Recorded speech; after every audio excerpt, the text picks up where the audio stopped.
ജീവകങ്ങൾ. കൊഴുപ്പിൽ ലയിക്കുന്ന ജീവകങ്ങൾ ഏതെല്ലാമാണ്? ജീവകം കെ, ജീവകം ഇ, ജീവകം ഡി, ജീവകം എ.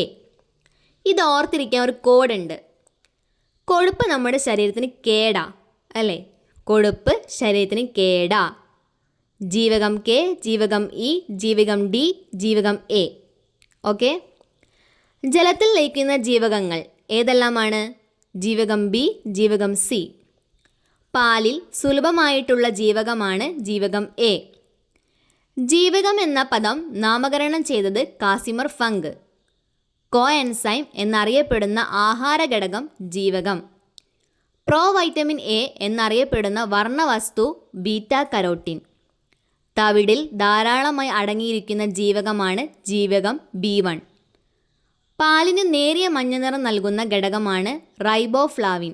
കൊബാൾട്ട് അടങ്ങിയിരിക്കുന്ന ജീവകം ജീവകം B12. മൂത്രത്തിലൂടെ വിസർജിക്കപ്പെടുന്ന ജീവകം ജീവകം സി. രോഗപ്രതിരോധ ശക്തിക്ക് ആവശ്യമായ ജീവകം ജീവകം സി. ജീവകങ്ങളും അതിൻ്റെ രാസനാമങ്ങളും നോക്കാം. ജീവകം എ റെറ്റിനോൾ. ജീവകം B1 തയാമിൻ. ജീവകം B2 റൈബോഫ്ലാവിൻ. ജീവകം B3 നിയാസിൻ. ജീവകം B5 പാൻറ്റോത്തനിക് ആസിഡ്. ജീവകം B6 പിരിഡോക്സിൻ. ജീവകം B7 ബയോട്ടിൻ.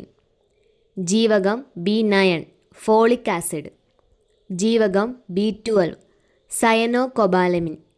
ജീവകം സി അസ്കോർബിക് ആസിഡ്. ജീവകം D calciferol.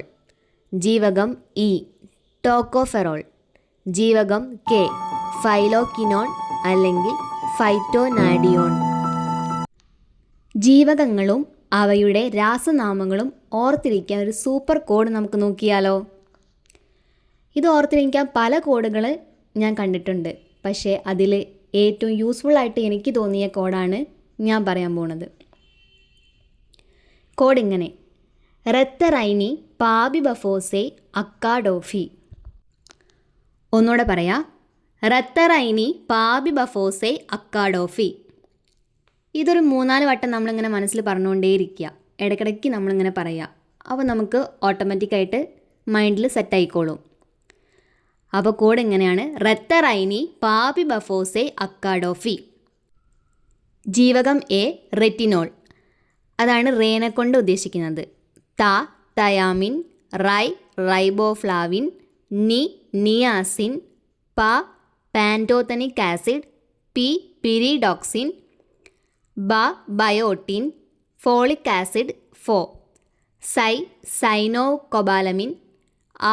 Ascorbic acid. Calciferol. Tocopherol. Phylloquinone. എല്ലാവർക്കും കോഡ് മനസ്സിലായെന്ന് വിശ്വസിക്കുന്നു.